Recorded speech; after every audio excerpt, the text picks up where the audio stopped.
Hello everyone, mayroon naman po tayong God's Word for today. Ngunit bago yan, kung hindi ka pa nakapag-subscribe ay inaanyayahan po kita ngayon na mag-subscribe. Pindutin lamang po ang subscribe button at ang notification bell para lagi po kayong ma-update sa aking mga bagong upload.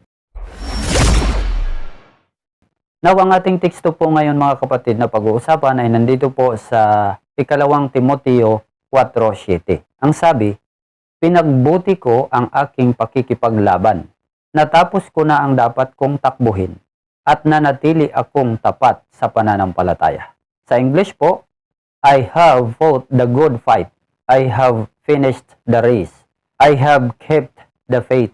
Now, ang ating pag-uusapan ngayon mga kapatid, karera o journey ng ating buhay mananampalataya. Mga kapatid, ang paglilingkod sa Diyos, ang pagiging anak ng Diyos o tagasunod ng Diyos ay para itong paligsahan. Kailangang tumakbo.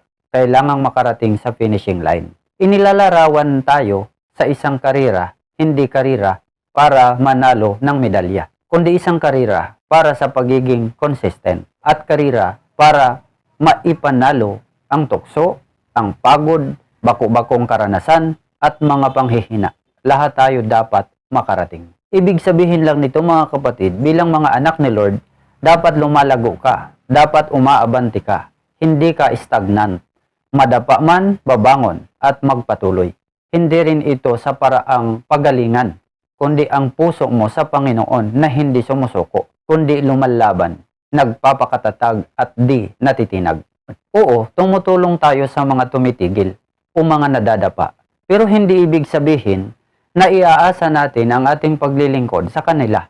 Kung susuko na sila, kung ayaw na nila, ay ayaw mo na rin. Choice nila yon kapatid. We need to keep going forward and finish the race. Hindi sa dahil ikaw o kung sino ang mauna, kundi ang mahalaga kay Lord, makaabot ka. Magtagumpay ka sa journey ng paglilingkod. Sabi nga sa ating teksto, pinagbuti ko ang aking pakikipaglaban. Natapos ko na ang dapat kong takbuhin at nanatili akong tapat sa pananampalataya. Kaya mga kapatid, magpatuloy tayo sa karera ng buhay. Lampasan ang dapat lampasan, huwag magpaiwan. Now, ano ang dapat nating maunawaan sa karera o journey ng ating buhay mananampalataya? Mayroon po tayong dalawang bagay. Una, ang pagiging independent sa pananampalataya. Natural po ang pagiging independent. Mula ito sa pagiging dependent patungo sa pagiging independent. Ang pagiging dependent mga kapatid ay senyalis po yan ng pagiging immature. Ibig sabihin, wala pang natutunan sa buhay. Umaari ding lazy or tamad. Walang discernment sa pakiramdam ng iba. Halimbawa sa isang bata o baby. Sila po ay dependent pa sa parents. Tinitimplahan natin sila, dinadayapiran, hinuhugasan ang puwet, pinapaliguan, sinusubuan, tinutulungang makalakad. Hanggang sa sila'y lumaki na. Marunong na sa buhay, sila na mismo ang magsusubo sa pagkain, sila na mismo ang tatayo sa kanilang sarili, sila na mismo ang maghuhugas sa kanilang sarili, sila na mismo ang magsusuot ng damit. Naging independent na sila sa ganitong bagay.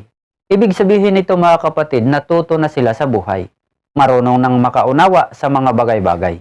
Hindi na naging pasanin. Tumutulong na, marunong nang dumiskarte sa buhay at nakakatulong na sa parents. Isa rin itong training sa ating mga anak na kung saan man sila makarating ay hindi sila maging pasanin sa iba, kundi marunong na silang dumiskarte sa kanilang sarili na hindi makaabala sa kapwa. Ibig sabihin may alam na sila sa buhay. Marunong na silang tumayo sa sarili. Preparation na din iyan kung sila ay magkasarili na ng pamilya. Ay alam na nila kung paano alagaan at buhayin ang kanilang pamilya. Now, sa karera o journey ng buhay, mananampalataya mga kapatid, dapat ding maging independent tayo. Hindi ito tungkol sa pagiging kanya-kanya o pagiging makasarili, kundi ang ibig nating sabihin, sa pananampalataya, habang tayo itong matagal, dapat magmamature na tayo mula sa pagiging baby Christian. Ibig sabihin, hindi nakadepende ang pananampalataya natin sa iba habang buhay. Na kung mahina sila, nanlalamig sila, ay gagayahin mo rin. Na kung hindi sila nagsisimba, ay ayaw mo ring magsimba. na kung hindi nila sinusuportahan ang ministry, ay ayaw mo ring suportahan ang ministry. Dapat hindi ganon. Kailangang maitayo na natin ang ating pananampalataya na kaya na natin itong dalhin mag-isa kasama si Lord na hindi nakaasa sa iba. Kahit ikaw lang mag-isa ay kaya mo nang makarating sa gawain. Na kaya mo nang mag-pray sa iyong sarili. Na kaya mo nang magbasa ng Bible. Na kaya mo nang harapin ang mga challenges sa buhay. Na sa panahong lubat ay kaya mo na ring mag-recharge. Na kaya mo nang pagtagumpayan ang pagsubok.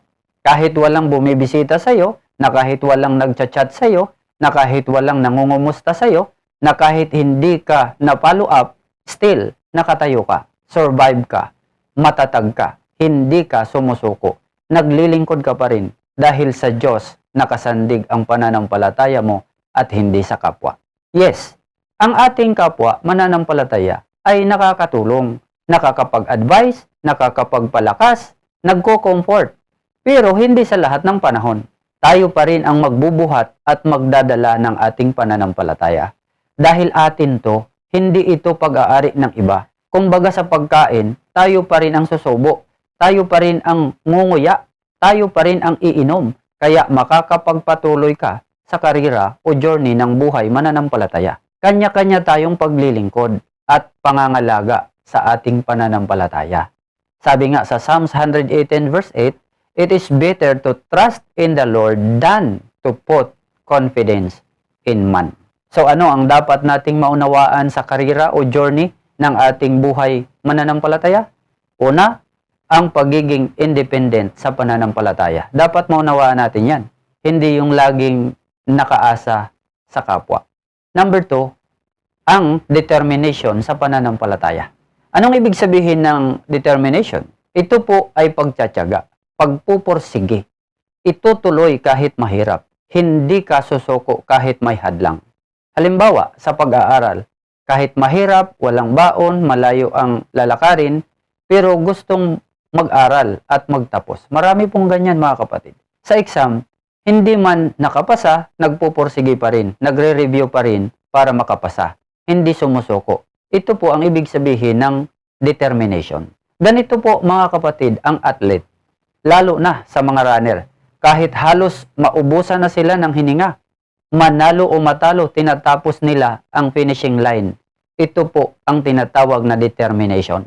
Now sa karera ng ating buhay mananampalataya, dapat ding may determination tayo. Hindi umaayaw, hindi sumusuko, kundi lumalaban. Kahit may hadlang, hindi nagpapaapekto. May kasabihan nga na kung gusto maraming paraan, pero pag ayaw maraming dahilan. Kaya maraming nagkakasala sa pagdadahilan. Ang ugat lang nito ay dahil ayaw, wala sa mood, tinatamad, kaya magdadahilan. Bukod sa pagdadahilan, magkakasala ka pa. Bakit? Kasi magsisinungaling ka at gagawa ka ng kwento na sapat pang dahilan. Hindi ito spirit ng determination. Paano mo masasabing may determination ka kung umaambon lang, ayaw mo nang pumunta sa church? Okay lang sa atin ang late. Bahala na kung walang maabutan. Kung Lord's Day, araw ng Panginoon, ay napakasarap ng tulog mo. Tinatalo ka pa rin ng espiritu ng tulog. Iba kapatid kung maunawaan mo talaga ang determination sa paglilingkod. Kasi ipaglalaban mo. Hindi ka magpapaapekto. Hindi ka susuko, kundi nais mong magtagumpay. Kaya, ipakita natin ang ating determination bilang mananampalataya ni Jesus. Itatawid ang dapat itawid. At hindi ito mga kapatid yung prinsipyo na yung hindi nagsiseryoso. Yung nagkataon na walang ginagawa. Na iniisip mo, okay na to, kaysa wala. Di bali nang hindi nag-participate, basta nandyan. Para ka na rin walang determination yan. Sa determination, may effort. Ginagawa ang best. Seryoso. Dapat ganito ang ipakita natin kay Lord. Ano ang sabi sa 2 Timothy chapter 2 verse 15? Do your best to present yourself to God as one approved, a worker who does not need to be ashamed, and who correctly handles the word of truth. Ano ang sabi? Do your best to present yourself to God. So, yun po mga kapatid, ang determination, hindi yung tingi-tingi lang, hindi yung okay na to, okay na yan, kundi do your best. Gawin talaga natin yung best, may effort tayo sa ating Panginoon. Ipakita natin seryoso talaga tayo. So, ano ang dapat nating maunawaan sa karera o journey ng ating buhay mananampalataya? Mayroon po tayong dalawang bagay. Review muna tayo sandali. Number 1, ang pagiging independent sa pananampalataya. Dapat maunawaan natin yan. At number 2, ang determination sa pananampalataya. So para naman po sa ating application mga kapatid, sa karera ng paglilingkod sa buhay mananampalataya, hindi ito nangangahulugan na tayo ay naglalabanan o competition sa pananampalataya. Ipinapaliwanag lang dito ang puso ng isang karera at atleta na mayroong pusong tapusin ang laban. May pusong handang magsakripisyo, magporsige, magsikap, na siyang dapat din sa mga mananampalataya. Nagpapatuloy tayo na hindi ginagaya ang iba na ayaw, kundi kung ayaw nila, tayo ay magpapatuloy. Kung mananatili silang baby Christian, tayo gusto nating mag-matured. Kung ayaw nilang alagaan ang kanilang pananampalataya, tayo ay gustong alagaan ang pananampalataya.